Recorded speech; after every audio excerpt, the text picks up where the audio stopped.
Bonjour tout le monde, ici Marcy. Faut voir les cheveux blonds. Dédicace à Eminem, The Real Slim Shady, qui a dans son dernier album, qui est pas sorti récemment, mais qui est sorti, qui a ramené Slim Shady pour le tuer. Euh, donc, je trouve ça cool parce qu'on a tous, c'était comme son personnage disgracieux qui, euh, qui lui permettait de râler de la marde, là. Euh, il a écœuré toute la planète entière avec ça. Au début des années 2000, il y avait Eminem, ça c'était le rappeur. Puis il y a aussi Marshall Matter, qui était, qui était la vraie personne derrière lui. Je voudrais faire un clin d'œil à Eminem parce que Eminem, c'était quelqu'un de très, très dérangé, là. Je veux dire, il est rentré dans le rap, dans le rap jeu, pour à un moment où il n'y avait pas beaucoup de blancs. Puis, il a bouleversé complètement la dynamique du rap, là. Et plus dans son film 8 Mile que j'ai écouté d'ailleurs, que j'ai trouvé ça excellent. Il explique bien c'est quoi l'anxiété, là. Ce gars-là, il vivait de l'anxiété à mort, là. Il était dans un milieu très rough, avec. C'est ça, je m'éparpille un peu, mais il était dans un milieu très rough, là, où ça niaise pas avec la POC, là, comme on dit. Euh, et là, le fait qu'il soit en vie aujourd'hui, c'est un miracle en soi, là. La- Aujourd'hui, c'est un grand-père, que sa fille, Hailey, si je me trompe pas des mots, dans le fond, elle a eu un enfant. Donc, maintenant, elle doit être proche de la cinquantaine. Il fait encore il a encore fait un album dernièrement. Je voudrais, ouais, faire une dédicace à Marshall Mathers, Eminem, Slim Shady, or Rest in Peace. Parce que dans le dernier album, il l'a mis dans un teabag, il l'a teabagué. Euh, mais c'est ça. Donc, les cheveux blonds, ceux qui connaissent pas vraiment, c'était le temps où il était vraiment baveux, puis vraiment qui envoyait chier tout le monde, là, en tout cas. Euh, puis ensuite, qu'est-ce qui est arrivé, c'est qu'Eminem, on va ramener ça à quelque chose de plus concret, plus solide. C'est que Marshall, il a fait une grosse dépression à la vue de tout le monde, aux yeux de tout le monde. On le voyait pas, mais dans le fond, il était dans la drogue. Il était dans les pilules, il faisait trop de pilules, là. Et, il était complètement défoncé.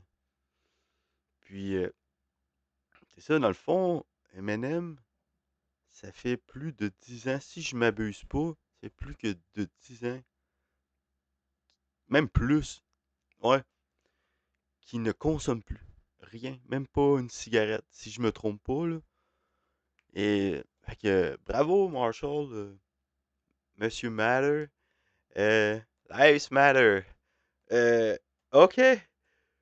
Et puis, c'est ça que je trouve très. Il y en a un autre aussi, mais je parlais pas de lui tout de suite. C'est Steve O des Jackass, là, le fameux Steve O. Lui aussi, genre, c'est des gens qui ont fait un autre parallèle, qui vivaient leur vie comme Kurt Cobain, mais ils ont choisi la vie. Ils se sont dit, moi, vaut, je- c'est pas la drogue qui me fait, c'est pas la consommation qui me fait, mais c'est mon talent, ma passion, le feu qui brûle, qui, elle m'a fait plein de bonnes choses. En fait, si vous voulez comprendre, quand il est devenu les cheveux bruns, si j'ai bien compris, quand il est devenu les cheveux bruns, c'était pour signaler qu'il était maintenant sobre. Parce qu'avant, il avait les cheveux blonds, là, comme ça, là. J'y ressemble un peu. Puis, c'est ça. Et après ça, quand il est devenu les cheveux bruns, dans le fond, il a fait plein de bonnes chansons, nommé Venom, Rap God. Tu sais, c'était pas. Ce gars-là, il avait un talent brut qui venait du fin fond de Détroit, D12, tout ça. C'était, c'était un talent brut qui. C'était. Je sais pas quoi dire, ça. Ses autres chansons sont bonnes aussi, là. J'aime toutes les chansons, la plupart des chansons d'Eminem. Tu sais, la chanson Kim, je sais pas sur ceux-là qui connaissent ça. C'était. Yes, il était fâché. Il était fâché après. Les petites crises de bon hein. En tout cas, il y en a plein. Puis, ce qui fait encore un hommage à Eminem, c'est en fait, faut faire mon analyse, mon diagnostic que j'ai décortiqué, c'est pourquoi qu'Eminem, mis à part, tu sais, il y en avait d'autres rappeurs blancs, mais pourquoi qu'il est resté on top? C'est Eminem, il dénonçait des choses, il dénonçait plein de choses, mais par-dessus tout ça, c'est pas son humour non plus. Tu sais, il y a comme il a dénoncé P. Diddy, Sean Combs, mais c'est pas ça. C'est pas ça qui le rend super, selon moi, qui le rend vraiment emblématique, là. C'est pas non plus son humour fracassant, là. Tu sais, qui a vraiment ri de tout le monde. Il a mis des chanteurs, même sans la. Récemment, ben, pas récemment, mais sans la drogue, il a mis des gars comme MGK. C'est fini le rap pour le petit gars, là. Après que MGK, dans le fond, Machine Gun Kelly s'est attaqué à au trône, on va dire, d'Eminem. Sean Groupie. Sean un fanboy as fuck. Moi, j'adorais aussi MGK, mais MGK, il s'est attaqué au roi. Puis maintenant, c'est fini sa carrière de rappeur à MGK. C'est pour dire, mais c'est même pas ça qui le rend.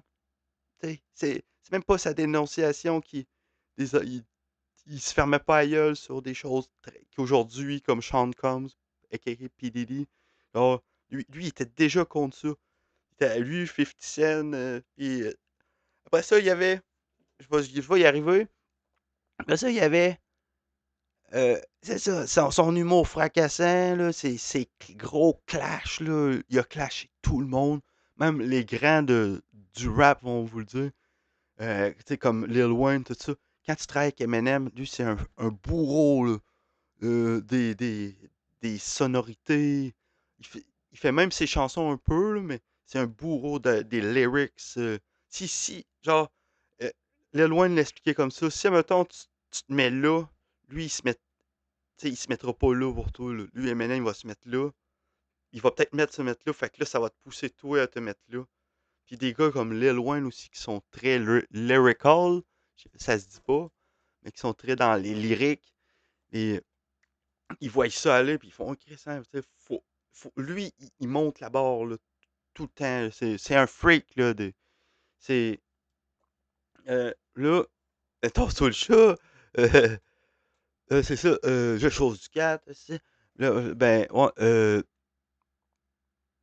mais c'est ça que je voulais dire, c'est j'adore moi, j'adore écrire, j'écris pas de chansons de rap, rien. Je suis plus versé dans la Bible, les choses émotionnelles, tout ça. Euh, mais j'ai un bon humour, ça je peux pas vous cacher. Moi tout, j'ai un Slim Shady, là, le bonhomme. Puis, mais c'est ça, moi je l'ai appelé le Beauceron. Mais ah, en tout cas, mais c'est ça, je vais y arriver, OK? Les dénonciations, son humour fracassant. Mais là, le troisième, là, c'est quoi qui a fait que Eminem, il a changé une génération? C'est que lui, il mettait du sien. Puis là, vous n'aimerez peut-être pas ma réponse, mais c'est mon diagnostic final. C'est Marshall Matter, lui, j'aime bien la tune Stan, j'aime bien Cleaning Out My Closet. Euh, Lui, il a mis du sien. C'est qu'il il nous expliquait. Le film 8 Mile, d'ailleurs, parle de lui-même. C'est que lui, il mettait il exposait sa vie aux gens. Puis il disait, regarde, je vais le dire dans mes mots, mais moi, genre, ma vie, elle suck en crise, là. Ma vie, elle suck en crise, là. Mais je vais en faire de quoi, là? De. Tu sais, il a sorti ses tripes, là. Il a mis sa vie, là, devant. Il a pas juste fait de l'humour, mais ses chansons qui expliquaient, gars, ma mère couchait avec des gars de ma classe. Ma pro- J'ai fait. Je déteste mon ex, puis j'ai un enfant avec. Il disait. Il y avait du repenti envers ses actions, envers. Tu sais, qu'est-ce qu'il disait envers sa mère. Il l'a clashé, il l'a lynché sa place publique, là. Il a lynché tout ce monde-là, sa famille, sa place publique.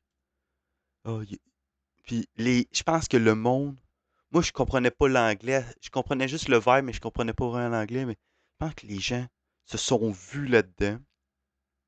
Puis en fait, moi tout c'est direct ça que je vis. Tu sais, ils se foutaient des dénonciations puis d'écœurer les autres rappers. Ils s'en foutaient peut-être pas, mais qu'est-ce qui le rendait là? C'est qu'ils se reconnaissaient à travers lui. Tu sais, des gars comme Insane Clown Posse, c'est tout ça, c'était tout le temps un show. C'était un show. Ils sont pas mauvais. Moi, tout, j'écoutais ça dans le temps. Les clowns fous et possédés. Tu sais, c'était un cirque, là, tu sais, carrément. Mais NM, c'est ça qui l'a rendu là, je pense. Genre, les autres, je pense qu'il y a plein de monde qui ont essayé de reproduire ça. Mais là, il a tracé une ligne assez haute. Je pense pas que c'est le rap god. Ah, puis peut-être oui. Peut-être oui. En tout cas, c'est le Super Saiyan là, du rap, là. Mais est-ce que dans les Super Saiyans du rap, il y a Tupac? Il y en a, tu sais. Le rap, là, il y en a qui ont donné leur vie là-dedans. Fait que c'était ça ma dédicace. Fait que merci beaucoup. C'était Marcy, Maxime Gagnon, Le Beauceron. Amen.